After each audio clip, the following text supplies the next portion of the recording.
한번 옆에 있는 성도님들하고 다시 한번 인사 한번 나누실까요? 먼저 그 나라와 의를 구하는 성도님이 되십시오. 한번 인사 한번. 네. 너무 긴가요? 우리가 잘 아는 말씀이죠. 그렇죠? 오늘 말씀의 제목이 먼저 그의 나라와 의를 구하라라고 하는 제목입니다. 그래서 이 말씀은 우리가 너무나도 잘 아는 그런 말씀입니다. 그런데 중요한 것은 너무나도 지키지 못하는 말씀 가운데 하나입니다. 오늘을 살아가는 우리 성도님들의 마음가짐, 그리고 이제 삶에서, 그 다음에 신앙 속에서 어떤 마음으로 우리 성도님들은 살아가십니까? 늘 어떤 마음을 가지고 주일 아침 눈을 딱 뜨는 순간에는 교회 가야지, 예수님 만나러 가야지 라고 생각을 하는데, 월요일부터 토요일까지는 아침에 눈을 뜰 때 주일날 생각하는 것처럼 동일한 생각을 하면서 눈을 뜨는 건지 아니면 별개의 시간으로 여기는지 우리는 좀 곰곰이 생각을 좀 해봐야 됩니다. 그래서 우리 성도님들은 어떤 마음가짐으로 하루를 시작하십니까? 오늘 본문의 26절에서는 예수님이 이렇게 말씀을 시작을 하세요. 공중의 새를 보라 라고 하는 말씀으로 시작을 합니다. 이 말씀을 들으면 저는 문득 성경 속에서 한 인물이 생각이 납니다. 새와 얽힌 한 사람. 그 사람이 생각이 떠오르는데 우리 성도님들은 누가 떠오르세요? 엘리야가 떠오르죠. 선지자 엘리야가 바로 그 주인공입니다.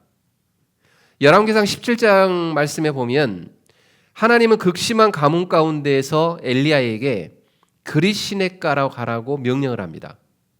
그런데 그때 그 당시의 상황은요, 나라 전체가 흉년으로 신음하고 있을 때입니다. 그때에 사람이 먹을 것도 하나도 없었던 그 시절에 하나님은 엘리야에게 먹을 것을 공급을 하시는데 그릿 시냇가로 가라라고 말씀하시면서 먹을 것을 공급하시는데 참 독특한 방법으로 먹을 것을 공급을 하세요. 열왕기상 17장 4절 말씀 보면 이런 말씀이 등장을 해요. 까마귀들에게 명하여 거기서 내게 음식을 주게 하리라 라고 이야기합니다. 하나님이 엘리야에게 음식을 제공을 하는데 누구를 통해서 줬다고요? 까마귀라고 하는 새를 통해서 줬다고요. 까마귀라고 하는 새를 통해서 실제로 까마귀들이 아침 저녁으로 떡과 고기를 물어다 주었다라고 성경은 기록을 하고 있습니다. 엘리야에게. 한번 생각 한번 해보십시오. 까마귀는요, 원래 게으른 동물 중에 하나입니다. 다시 말씀드리면 스스로도요, 먹이를 구하기 급급한 새 중에 하나예요. 그러다 보니까 본인이 먹이를 사냥하기보다는 죽은 고기, 그리고 다른 동물들이 사냥해 놓은 고기들, 썩은 고기들을 가서 그냥 쉽게 말하면 숟가락 하나만 얹어 놓는 새 중에 하나예요. 그러니까 게으른 새예요. 그리고 또 심지어는 구약의 정결법에 보면 레위기 11장 15절 말씀에서 보면은요, 까마귀를 부정한 새로 보고 있습니다. 그런데 하나님은 그 까마귀를 통해서 어떻게 합니까? 자기 새끼도 돌보지 않는, 잘 돌보지도 않는 그 까마귀를 통해서 당신이 사랑하는 그 종 엘리야를 어떻게 하세요? 아침 저녁으로 음식을 나르게 하는 통로로 사용하셨다라고 하는 거예요. 그러면서 오늘 본문에서 공중의 새를 보라라고 하는 비유를 또 우리들에게 하고 계십니다. 엘리야가요, 그 까마귀를 길들인 게 아닙니다. 몽골에 가게 되면 그 무서운 독수리를 길들여 가지고 막 이렇게 관광산업으로 쓰잖아요. 그것처럼 까마귀를 잡아다가 줄을 매달아 가지고 너는 오늘 음식을 나르는 나의 종이야 라고 엘리야가 까마귀에게 어떤 직책을 준 게 아니에요. 엘리야가 한 것은 딱 한 가지였습니다. 하나님이 지시한 그릿 시냇가로 머물렀을 뿐입니다. 그런데 하나님 말씀에 순종하니 하나님이 까마귀라고 하는 생각지도 못했던 그 동물을 통하여서, 새를 통하여서 어떻게 했습니까? 먹여 살렸다라고 하는 사실이에요. 그래서 엘리야는 한 게 없어요. 엘리야는 그냥 하나님 말씀에 순종해서 그냥 간 것뿐이에요. 그것뿐이에요. 사랑하는 성도 여러분, 한번 따라서 한번 해볼까요? 그것뿐입니다. 하나님이 우리들에게 원하는 것은 그것뿐입니다. 우리들에게 많은 걸 요구하지 않아요. 그냥 하나님이 내가 말하는, 내가 너희들에게 명령하는 그 말씀에만 순종해, 따르기만 해 라고 하는 말씀이에요. 그리고 그로부터 대략 900년쯤 지난 어느 날 갈릴리의 한 산자락에서 예수님이 또 이렇게 말씀을 하세요. 오늘 26절의 말씀에 공중의 새를 보라, 심지도 않고 거두지도 않고 곳간에 모아들이지도 아니하되 너희 하늘 아버지께서 기르시겠다라고 말씀을 하세요. 저는 이 말씀 속에서 엘리야의 까마귀가 겹쳐 보이고 있어요. 그리 시냇가에서 까마귀를 통해서 종을 먹이셨던 그 하나님이 지금 저희가 지금까지 3주에 걸쳐서 이제 4주에 걸쳐서 산상수훈에 대한 마지막 부분을 가고 있는데 이 산상수훈의 현장에서 하나님이 우리들에게 말씀하고 있는 것은 이겁니다. 나는 여전히 그때와 같은 하나님이다 라고 하는 걸 말씀하고 있다는 거예요. 엘리야와 함께 하셨던 그 하나님이 지금도 동일하게 너희들과 똑같은 하나님으로 내가 존재하고 있다 라고 하는 걸 말씀을 한다는 거예요. 엘리야는 까마귀를 길들이는 법을 몰랐습니다. 그는 그저 하나님이 계신 자리, 하나님이 명하신 자리, 그 자리에 머물렀을 뿐입니다. 오늘 예수님이 우리에게 요구하시는 것도 다르지 않습니다. 새를 보라고 하신 것은 새처럼 아무 일도 하지 말라라고 하는 게 아닙니다. 새를 먹이시는 그 아버지의 성품을 보라고 하는 한 초청의 말씀으로 우리들에게 하고 있는 겁니다. 사랑하는 성도님, 우리 사랑하는 성도님들의 그릿 시냇가는 어디입니까? 하나님이 우리 성도님들에게 머물러라 라고 하는 자리, 그리고 하나님이 우리들에게 명하신 자리, 그 자리가 어디냐라고 하는 겁니다. 오늘 본문 마태복음 6장 25절부터 이제 34절까지 오늘 본문 말씀을 통해서 우리가 살펴보기를 원하는데요. 오늘 본문 25절에서 예수님께서 우리의 심령을 꿰뚫어 보시면서 선언하는 말씀이 등장을 하죠. 그러므로 내가 너희에게 이르노니 목숨을 위하여 무엇을 먹을까 마실까 염려하지 마라. 몸을 위하여서 무엇을 입을까 염려하지 말라 라고 주님은 우리들에게 먼저 선포하십니다. 예수님 당시 이 말씀을 직접 들었던 우리 팔레스타인의 백성들은요, 로마 제국의 그 가혹한 세금 수탈하고요, 그리고 극심한 가난 속에서 살아갔던 사람들이에요. 그래서 하루하루가 생존을 다투는 상황 가운데 있었던 사람들입니다. 그들을 향해서 예수님이 뭐라고 말하냐면 무엇을 먹을까 마실까 입을까 염려하지 마 라고 하는 이 말씀은 우리들에게는 그냥 피부로 느껴지지 않는 말씀일 수가 있어요. 그러나 그때 당시 팔레스타인에 있었던 그 백성들에게는요, 이거는요,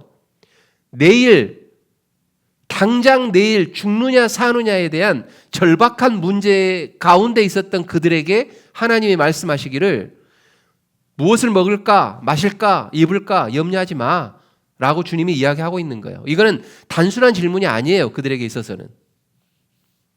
그런데 주님은 그들을 향해서 뭐라고 이야기하십니까? 염려하지 말라라고 이야기를 하고 있다라는 거예요. 왜일까요? 오늘 이 염려하지 말라라고 하는 말씀에 보면은 염려라고 하는 단어가요, 원어에 보면 메림나오라고 하는 단어를 쓰고 있어요. 우리가 매주마다 이게 막 어려운 단어가 나오니까 막 헷갈리기도 하죠. 예. 근데 우리가 원어를 봐야 되는 이유는 뭐냐면 한글 성경으로 돼 있든 영어 성경으로 돼 있든 좀 번역 자체가 좀 쉽게 이게 번역되지 않아 있어요. 메림나오라고 하는 이 단어, 그게 어떤 뜻을 가지고 있냐면 우리의 마음이 하나의 마음으로 이렇게 뭉쳐 있어야 되는데 어떻게 돼 있느냐? 여러 조각으로 쪼개져 가지고요. 분열된 상태, 이 상태를 메림나오라고 이야기합니다. 그런데 여기서 염려하지 말라라고 할 때 이 염려라고 하는 단어를 이 단어에다가 이야기하고 있어요. 우리의 마음이 여러 조각으로 쪼개져 가지고 분열된 상태. 그러다 보니까 어떻습니까? 한 곳에 집중하지 못하고 늘 걱정 가운데 있는 우리들의 모습, 그걸 이야기하고 있는 겁니다. 그런데 이 염려라고 하는 건요, 어떻게 보면 단순한 감정이 아닙니다. 단순히 우리가 세상 가운데 살아갈 때 걱정하거나 우리가 그걸 가지고 고민하거나 이거를 이야기하는 게 아니에요. 이 염려는 우리의 마음이 하나님을 향한 완벽한 신뢰가 있어야 되는데 그거를 떠난 상태다라고 하는 의미로 메림나오를 사용하고 있다는 거예요. 다시 말씀드리면 내일의 불확실성에 마음을 빼앗겨버리고 조각난 불신앙의 상태, 더 넓게 말하면 믿음이 없는 상태를 이야기하는 겁니다. 그렇기 때문에 무엇을 먹을까, 무엇을 입을까 걱정하지 말라, 염려하지 마라고 하는 것은 너는 믿음이 없어 라고 하는 것을 이야기하면서 믿음이 없는 자처럼 행하지 마. 내가 너희들을 돌보고 살리고 너희들을 지킬 거야. 그러니까 믿음 없는 자처럼 행하지 마 라고 하는 말이 이 말씀 속에 담겨져 있다라고 하는 겁니다. 사랑하는 성도 여러분, 예수님은요 우리에게 무책임한 어떤 방임을 요구하시는 것이 아닙니다. 생존의 염려라고 하는 우상 앞에 있는 우리들을, 그 우상들을 다 내려놓고 우리의 삶의 진정한 주인이 누군지, 우리의 삶에 있어서 진정한 부양자가 누구인지를 바로 보라라고 하는 그러한 초청이다라고 하는 것들을 기억하셨으면 좋겠습니다. 오늘 말씀을 통해서 염려의 사슬을 끊어내고요, 먼저 하나님의 나라와 그의 의를 구하는 참된 믿음의 복을 누리는 우리 사랑하는 성도님들이 다 되시기를 주님의 이름으로 축원드립니다. 그렇다면 세 가지를 한번 살펴보기를 원하는데요. 첫 번째는 이겁니다. 공중의 새와 들의 백합화를 돌보시는 하나님을 전적으로 신뢰하십시오. 한번 따라서 한번 해볼까요? 하나님을 전적으로 신뢰하자. 예수님께서는 생존의 염려에 갇혔던 그 제자들과 무리들을 향해서 뭐라고 이야기하냐면 눈을 들어 피조의 세계를 바라보라, 그렇게 말씀을 하세요. 한번 26절 말씀 한번 다 함께 한번 읽어볼까요? 26절 읽습니다. 시작. 공중에 새를 보라. 심지도 않고 거두지도 않고 창고에 모아들이지도 아니하되 너희 하늘 아버지께서 기르시나니 너희는 이것들보다 귀하지 아니하냐. 아멘. 주님은 여기서 두 가지의 비유를 들고 계시죠. 하나는 뭡니까? 공중의 새. 새들은 농사를 짓지도 않고 곡식을 곳간에 쌓아두지도 않지만 하늘 아버지께서 날마다 그들을 먹이시는 그런 상황들이 있습니다. 그리고 두 번째로는 또 어떤 예를 들었습니까? 들의 백합화. 들에 피어난 야생화입니다. 백합화는 야생화예요. 스스로 수고하거나 스스로 무엇인가를 짓지 않아요. 근데 이스라엘 역사상 가장 화려한 부귀영화를 누렸던 솔로몬 왕의 그 어떤 의복으로도 입은 것이 이 꽃 하나만 못하다라고 말씀하시면서 그 꽃 하나를 피우시는 것이 누구냐? 하나님이시다라고 하는 걸 말씀하시면서 이 새와 이 백합화가 내가 먹여 살리고 있는데 하물며 사랑하는 나의 자녀들, 사랑하는 나의 백성들, 너희들을 내가 그보다 못하게 보겠느냐라고 하는 말씀이 오늘 26절 말씀이에요. 그러시면서 주님은 강력한 질문을 우리들에게 던져요. 그게 어떤 질문이냐면 30절에 있는 말씀입니다. 한번 30절도 한번 우리가 한번 읽어봤으면 좋겠어요. 30절입니다. 읽습니다. 시작.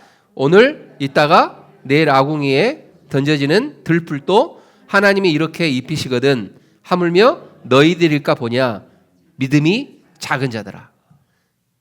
26절과 30절 말씀은 동일한 의미를 갖고 있습니다. 세상에 있는 들풀도 내가 먹여 살리는데 하물며 너희들을 내가 가만히 두겠느냐라고 하는 거예요. 그러니까 염려하지 마. 염려하는 자들은 어떤 자들이라고요?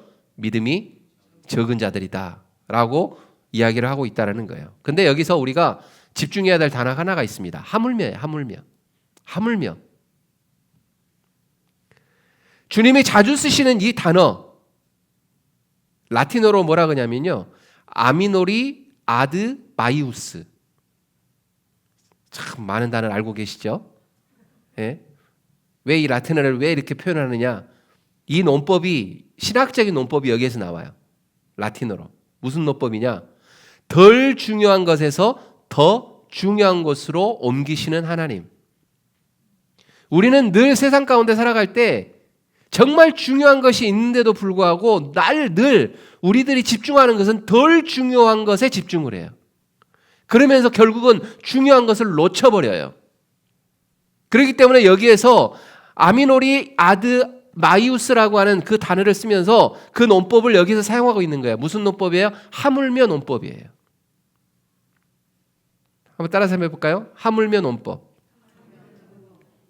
오늘 있다가 내일 뗄감으로 쓰일 보잘것없는 들불조차 창조주 하나님이 정성껏 입히시는데 당신의 독생자 예수 그리스도의 핏값으로 사신 하나님의 자녀인 저와 우리 성도님들을 하나님이 외면하시겠느냐라고 하는 거예요.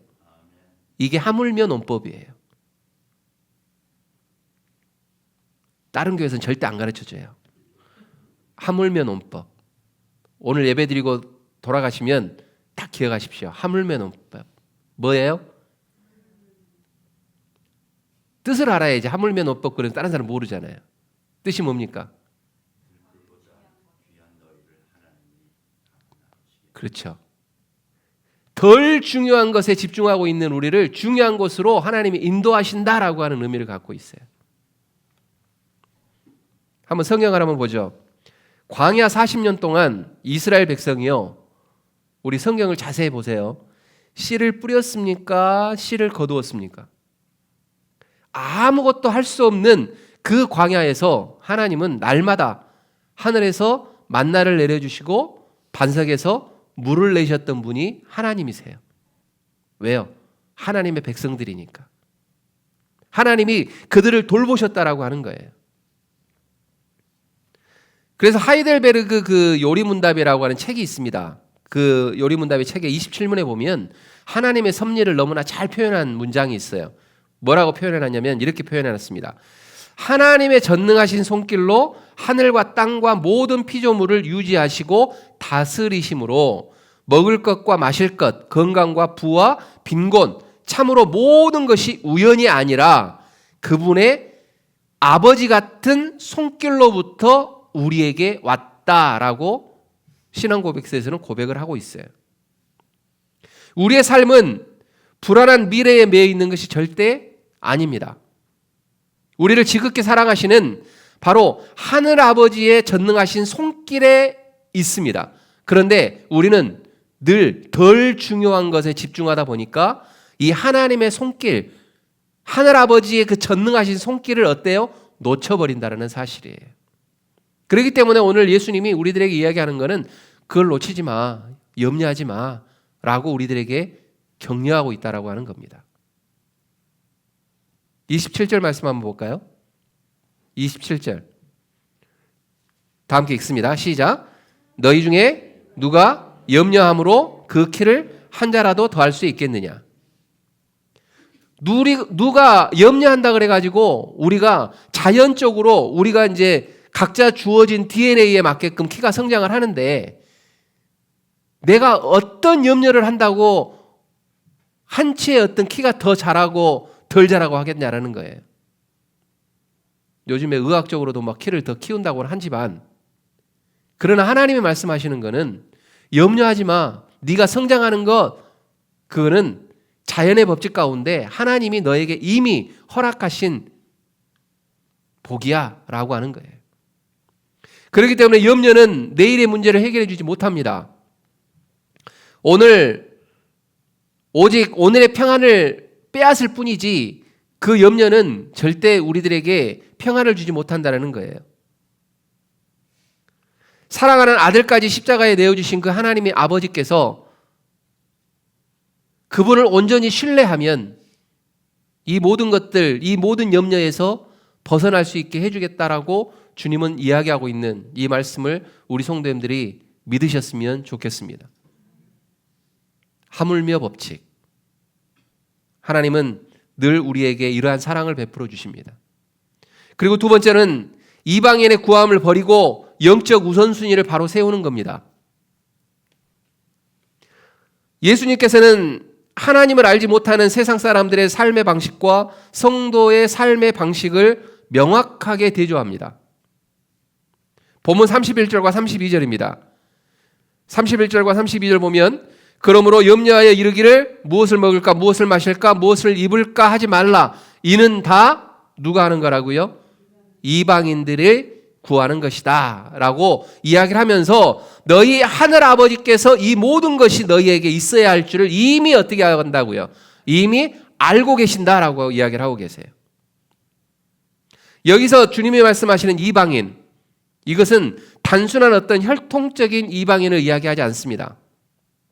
하나님을 인격적인 아버지로 모시지 않는 사람들, 하나님의 섭리와 보호하심을 믿지 못하는 사람들, 자신의 모든 생존과 미래를 스스로 책임져야 한다라고 하는 그런 중압감 속에서 살아가는 그런 모든 세상 사람들을 가리키고 있는 단어가 이 이방인이에요. 그렇기 때문에 우리가 세상 가운데 살아갈 때 염려 가운데 살아가잖아요. 그러면 오늘 이 시간에 예수님이 말씀하시는 그 이방인에 속하는 거예요. 근데 우리 클립턴 하나님 침례교회 우리 성도님들은 한 분도 이런 이방인이 없으시기를 주님의 이름으로 축원드립니다.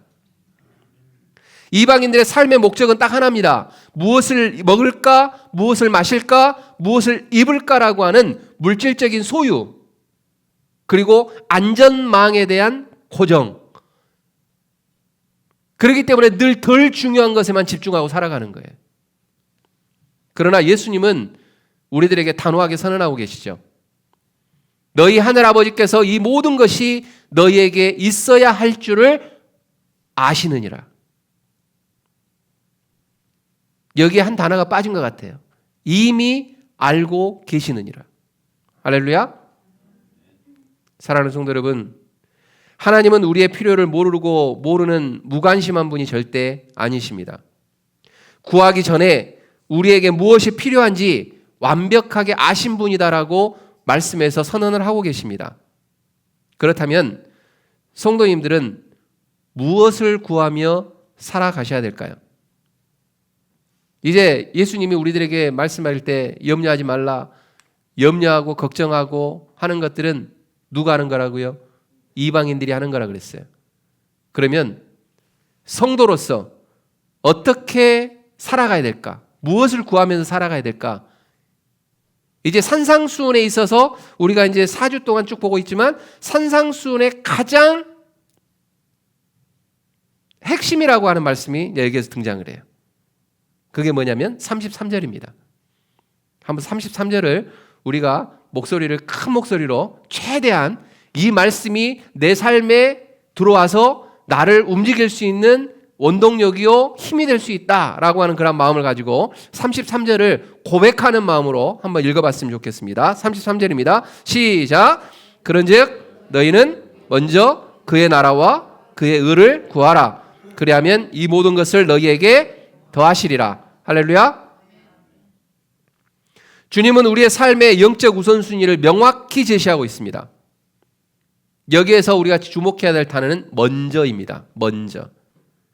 먼저는 단순히 어떤 시간적인 순서를 의미하는 것이 아닙니다.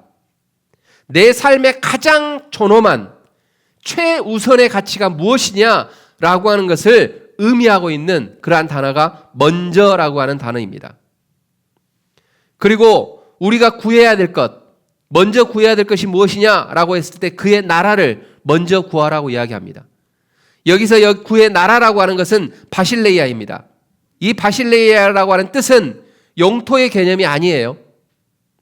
하나님의 주권적인 통치와 다스림을 뜻하고 있는 겁니다.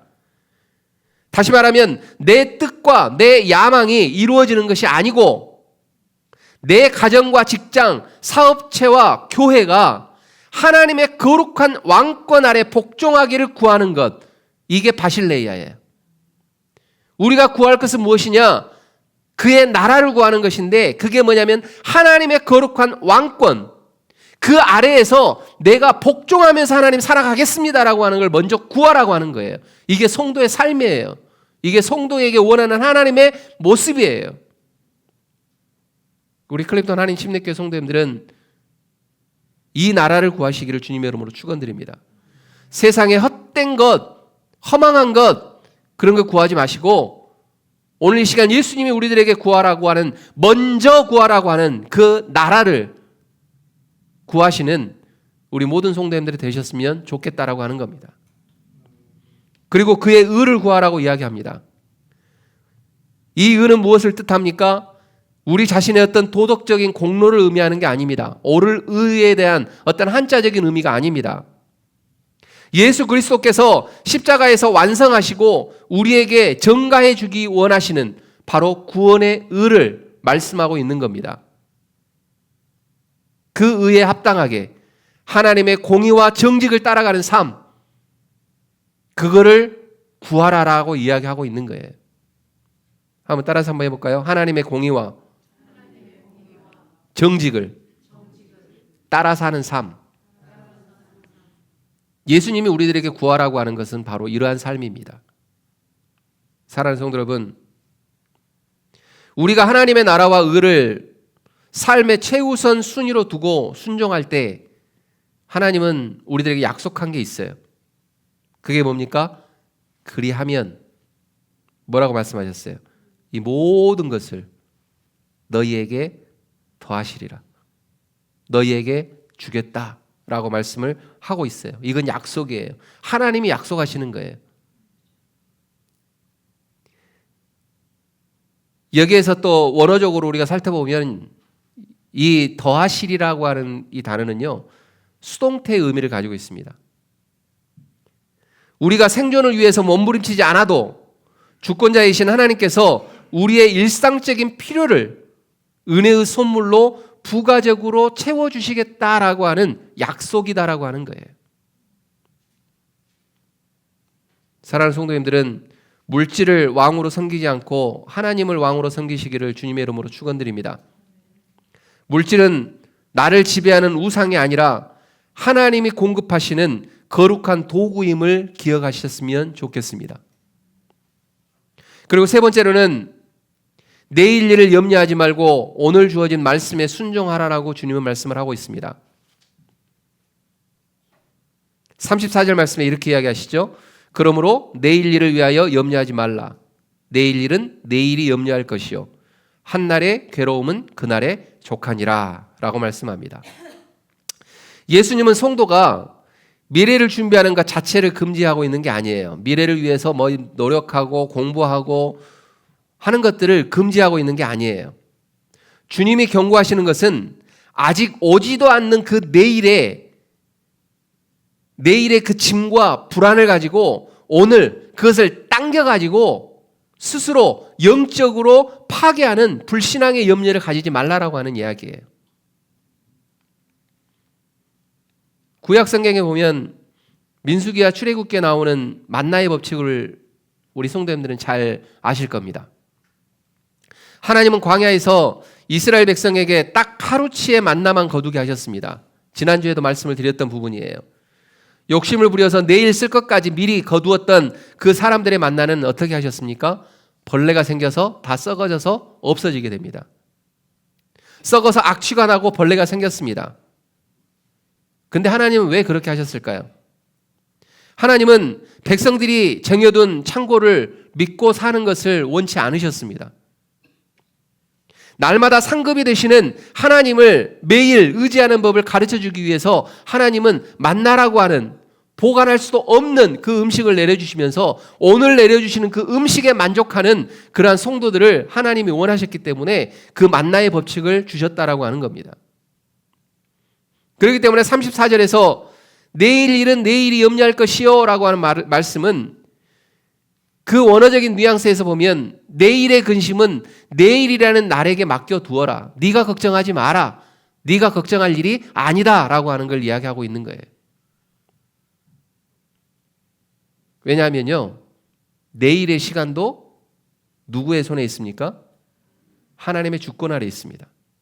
내가 걱정한다 그래가지고 그게 내 뜻대로 오는 게 아니에요. 누구의 뜻대로 가는 거예요? 하나님의 뜻대로 가는 거예요. 오늘 이 시간 우리가 이 자리에서 예배했다 그래서 내일 우리가 만날 수 있느냐 모르느냐, 그건 모를 일이에요. 오늘이라는 시간도 하나님 손에 있고 내일이라고 하는 시간도 하나님의 주권 아래 있습니다. 믿으십니까? 그렇기 때문에 내일에 대한 불확실함, 그 불확실함으로 오늘을 염려와 불안 속에 그 시간을 낭비하지 말아라 라고 하는 하나님의 뜻이 있습니다. 하나님께서 우리에게 주신 그 은혜는 뭐냐면요, 오늘이라고 하는 그 시공간입니다. 그렇기 때문에 하나님의 백성들, 하나님의 자녀들은요, 오늘에 충실하는 겁니다. 내일 할게 라고 하는 것은 믿음이 없는 자들이 하는 이야기예요. 한번 따라서 한번 해볼까요? 오늘에 충실하는 내가 되겠다. 네. 이 손도 가치가 얼마 좋을까? 그죠? 우리 클립톤 하나님 침례교회 우리 모든 성도님들은 오늘에 충실하는 우리 성도님들이 다 되셨으면 좋겠습니다. 오늘 이 예배가 마지막 예배일 수 있습니다. 오늘 이 예배가 하나님이 나에게 부어주시는 마지막 은혜의 시간이 될 수가 있습니다. 그렇기 때문에 오늘 이 시간 우리 성도님들의 마음속에 우리의 인생에서 받을 수 있는 최고의 은혜를 오늘 이 시간에 우리 성도님들이 다 받으셨으면 좋겠어요. 그리고 내일은 또 내일로 하나님께 부탁을 하는 거예요. 오늘 내게 주어진 삶의 자리에서 오늘 내게 주어진 하나님의 말씀에 순종하고, 그리고 오늘 내게 맡겨진 이웃을 사랑하는 것, 그것이 바로 내일의 염려를 이기는 성도들의 역동적인 믿음입니다. 이러한 믿음을 우리 성도님들이 다 소유했으면 좋겠습니다. 아멘. 오늘 예수님께서는 먹고 사는 생존의 염려에 갇혀 있었던, 그리고 마음이 쪼개져 있는 우리를 향해서 이렇게 선포하셨습니다. 공중의 새를 보라, 들의 백합화를 보라, 하물며 너희 일까 보냐 라고 하는 말씀이었습니다. 성경 속의 아브라함을 한번 생각해 보십시오. 그는 하나밖에 없는 외아들 이삭을 모리아 산에서 번제로 바치라고 하는 그 하나님을 이해할 수 없었습니다. 그렇지만 그는 이해할 수 없는 하나님이지만 그는 하나님의 그 명령에 순종했습니다. 자식의 미래와 생명에 대한 극심한 염려와 불안이 왜 없었겠습니까? 그러나 아브라함은 내일의 염려와 걱정에 사로잡히지 않고 오직 하나님의 주권과 그 약속을 신뢰하면서 모리아 산으로 아들을 데리고 올라갔습니다. 그때에 하나님이 무엇을 준비하셨습니까? 아들 대신 바칠 수 있는 양을 이미 그 숲속에 준비해 두셨던 하나님을 우리는 볼 수가 있습니다. 그리고 아브라함은 그곳에서 여호와 이레, 하나님의 산에서 모든 것이 준비되었다라고 외치면서 고백하면서 창조주 하나님의 완벽하심, 창조주 하나님의 사랑, 그것들을 고백하는 것을 말씀 속에서 우리들에게 보여주셨습니다. 사랑하는 성도 여러분, 예수 그리스도께서는 십자가에서 자신의 몸과 피를 다 내어주시면서까지 저와 우리 성도님들을 사랑하셨습니다. 당신의 아들을 아끼지 아니하시고 우리 모두를 위해서 내어주신 그 하나님께서 어찌 그 아들과 함께 모든 것을 우리에게 선물로 주시지 않겠습니까? 십자가의 복음이 확실하다면 우리의 일상과 우리의 미래 역시 안전함을 믿으셨으면 좋겠습니다. 이제 불신앙의 염려를 내려놓으십시오. 그리고 삶을 결단하십시오. 우리가 먼저 하나님의 나라와 그 의를 구할 때 공중의 새와 들의 백합화를 돌보시는 그 하늘 아버지께서 여러분의 삶과 가정 그리고 일터 위에 필요한 모든 것들을 풍성하게 더하여 주실 것을 믿습니다. 이 신실하신 여호와 일의 하나님을 온전히 바라보는, 그리고 매 순간순간마다 삶 가운데에서 승리하시는 우리 모든 성도님들이 다 되시기를 주님의 이름으로 축원드립니다. 기도하겠습니다.